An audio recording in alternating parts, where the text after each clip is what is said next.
Muzaffarnagar UP के मुजफ्फरनगर जिला collectorate परिसर में कांग्रेस नेता का अनोखा प्रदर्शन देखने को मिला। जातीय जनगणना की मांग को लेकर पिछले 21 दिनों से जिलाधिकारी कार्यालय के बाहर धरना प्रदर्शन कर रहे फिशरमैन कांग्रेस नेता देवेंद्र कश्यप के साथ धरना प्रदर्शन कर रहे दर्जनों कांग्रेसी कार्यकर्ताओं ने हाथों से खून निकालकर प्रधानमंत्री नरेंद्र मोदी और मुख्यमंत्री योगी आदित्यनाथ के नाम रक्त पत्र लिखे। बता दें कि मुजफ्फरनगर जिला कलेक्ट्रेट परिसर में पिछले 21 दिनों से किसानों को गन्ना मूल्य में वृद्धि, बिजली बिल में छूट और अति पिछड़ा समाज को आरक्षण के साथ साथ जातीय जनगणना की मांग को लेकर फिशरमैन कांग्रेस के तत्वाधान में धरना प्रदर्शन चल रहा है। समस्याओं के समाधान न होने से धरना प्रदर्शन कर रहे लोगों का गुस्सा बढ़ता जा रहा है, जिसका असर शुक्रवार को देखने को मिला। फिशरमैन कांग्रेस के प्रदेश अध्यक्ष देवेंद्र कश्यप के साथ धरने पर बैठे दर्जनों कांग्रेसी कार्यकर्ताओं ने हाथों से खून निकालकर देश के प्रधानमंत्री नरेंद्र मोदी और मुख्यमंत्री योगी आदित्यनाथ के नाम रक्त लिखित पत्र लिखकर सरकार को चेतावनी दी कि अगर उनकी मांगें पूरी नहीं की गई तो दिन रात धरना प्रदर्शन किया जाएगा और जब भी सरकार नहीं जागी तो रेल रोको आंदोलन भी किया जाएगा। कलेक्ट्रेट में अति पिछड़ा समाज के आरक्षण, गुड कोल्हू और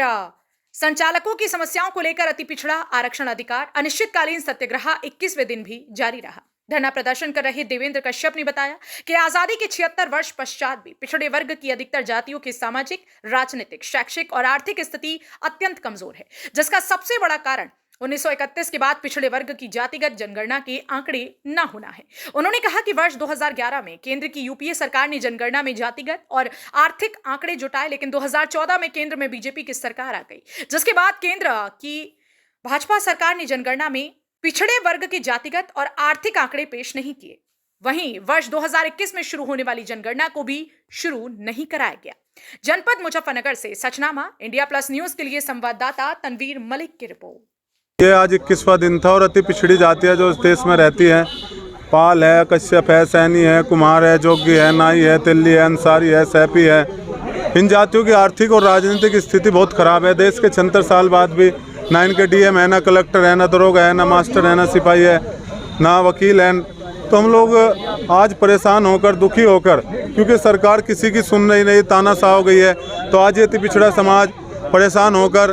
आज अपने खून से पत्र लिखा है और इस खून से सरकार को मांग लिखी है कि इस देश में जातिगत जनगणना कराई जाए और जातिगत जनगणना के माध्यम से पता लग जाए कौन बिरादरी कितनी है, किसकी कितनी संख्या है और जिसकी जितनी संख्या है उसको उस आबादी के हिसाब से हिस्सेदारी दी जाए। अति पिछड़ा और पिछड़े का आरक्षण का बंटवारा करके लोकसभा और विधानसभा में जैसे SC/ST का आरक्षण है, ऐसे ही लोकसभा और विधानसभा में OBC और अति पिछड़ों का भी आरक्षण होना चाहिए। जैसे SC/ST एक्ट है, ऐसे अति पिछड़ा एक्ट होना चाहिए, क्योंकि आज दलितों पे जब अत्याचार रुका तब जाकर उन पर SC/ST एक्ट था। जब अत्याचार रुका तो हम भी मांग करते हैं कि अति पिछड़ों पर अत्याचार रोकने के लिए अति पिछड़ा एक्ट बने और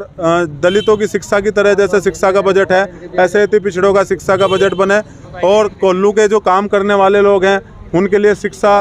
उनके बच्चों के लिए और कानून बनाकर उनका कनेक्शन फ्री हो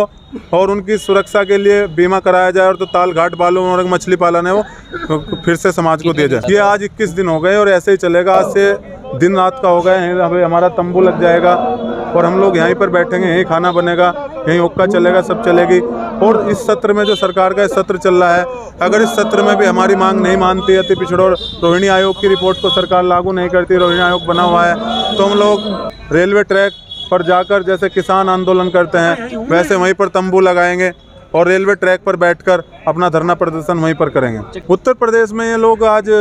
तानाशाह हो गए, ये चाहते नहीं है। ये गरीब और पिछड़ी, प्रधानमंत्री जी मंचों से कहते थे मैं OBC हूँ, प्रधानमंत्री हर रैली में कहते थे, और अब कहते हैं इस देश में सबसे बड़ी जाति गरीब है, और अब तो कह रहे हैं सबसे बड़ी जाति युवा,